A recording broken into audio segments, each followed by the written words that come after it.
কিরিটেশ্বরী মন্দিরে পুজো দিলেও মায়ের কাছে পৌঁছচ্ছে না ভক্তদের মনস্কামনা। ভারতের শ্রেষ্ঠ গ্রাম কিরিটেশ্বরী।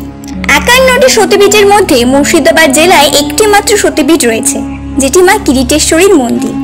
2023 সালে ভারতের পর্যটন দপ্তর এই গ্রামকে ভারতের শ্রেষ্ঠ গ্রাম হিসেবে স্বীকৃতি দেন। তারপর থেকে মন্দির এবং মন্দির চত্বরের উন্নতি ধীরে ধীরে বৃদ্ধি পাচ্ছে। পুরনো কিছু কিছু মন্দির ভেঙে নতুনভাবে সেই মন্দির নির্মাণ কার্য চলছে। কিন্তু ভক্তদের মনে একটি প্রশ্ন আঁচড় কাটছে, কিরিটেশ্বরী মন্দিরে এসে মায়ের পুজো তো দিচ্ছেন, কিন্তু সেই মনস্কামনা মায়ের কাছে পৌঁছচ্ছে তো? কারণ এখনো পর্যন্ত একটি তরজা লেগেই রয়েছে। মায়ের আদি মন্দির এবং এখনো পর্যন্ত মা কোন মন্দিরে বিরাজমান রয়েছেন সেটি কেউই জানেন না। কারণ মন্দিরে পুজো দিতে আসার পরই চলে বচসা। মায়ের আদি মন্দির কোনটি সেটা জানার জন্য মুর্শিদাবাদ থেকে রয়েছেন পলাশ মণ্ডল। চলুন জেনে নেব বিস্তারিত। 51 পীঠের একটা পীঠ মা কিরিটেশ্বরীর মন্দির। পৌষ মাসের 1 মাস, গোটা পৌষ মাসটা মিলে শুরু হয় এই মাঠেই মায়ের মেলা, পৌষ মেলা। আর সেই পৌষ মাসের শনি এবং মঙ্গলবার এই জায়গাটাতে হয় হাজার হাজার দর্শনার্থীর ভিড়। কিন্তু একটা দরজা এখনো লুকিয়ে আছে।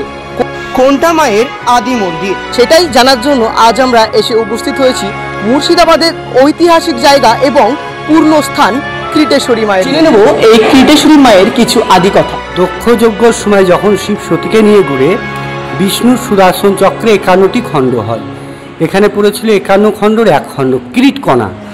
কিরিট কথার অর্থ হচ্ছে কপাল সহ মুকুট।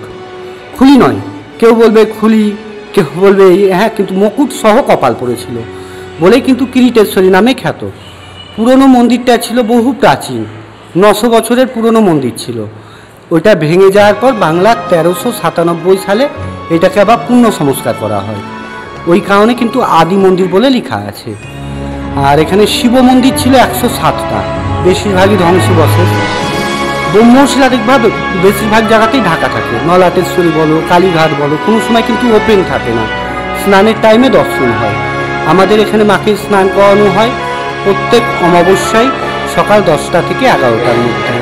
সে সময় যদি কেউ আসে মায়ের ব্রহ্মশিলাটা দর্শন করতে পারে। এই যে ছবিটা দেখছো, এটা হচ্ছে মায়ের কিরিটের ছবি। এইটা হচ্ছে মায়ের মুকুটের অংশ, এটা হচ্ছে কপালের অংশ। এর উপরে মায়ের মূর্তিটা পড়ানো আছে। হ্যাঁ, ও অমাবস্যার দিন এলে পুরো ব্রহ্মশিলাটা দর্শন করা যায়। আজকে অমাবস্যা লেগে আছে বলেই কিন্তু মায়ের স্নান আজকে হবে না, কালকে হবে। হ্যাঁ, অমাবস্যার দিন প্রত্যেক অমাবস্যায় সকাল 10টা থেকে 11টার মধ্যে মায়ের ব্রহ্মশিলা স্নান হয়। সে সময় এলে মায়ের ব্রহ্মশিলাটা দর্শন করতে পারে। আর নবাব মির্জাফরের নাম শুনেছ? নবাব মির্জাফরের যখন কুষ্ঠব্যাধি হয় তখন এখানকার মায়ের চরণামৃত এবং পুষ্প নিয়ে কুষ্ঠরোগ মুক্ত পেয়েছিল।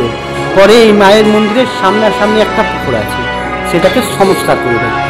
ইসলামের পবিত্র দিক হচ্ছে পূর্ব পশ্চিম, সেই হিসেবেই খনন করা হয়।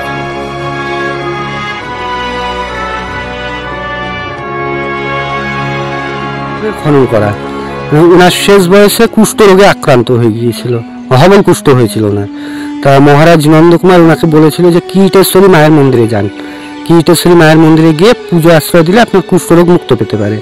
যথারীতি মুসলিমের ছেলে এসে যাই হোক মায়ের পুজো আশ্রয় দেয় এবং মায়ের চরণামৃত পান করার মোটামুটি 3 মাস পর ওনার কুষ্ঠরোগ কিন্তু মুক্ত পেয়েছিল। পরে কিন্তু এই পুকুরটা সংস্কার করে দেয়। আগে পুকুরটা আগে করেছিল দর্প নারায়ণ রায়, হচ্ছে কিন্তু পূর্ব পশ্চিম, সেই হিসেবেই কিন্তু খনন করা ছিল।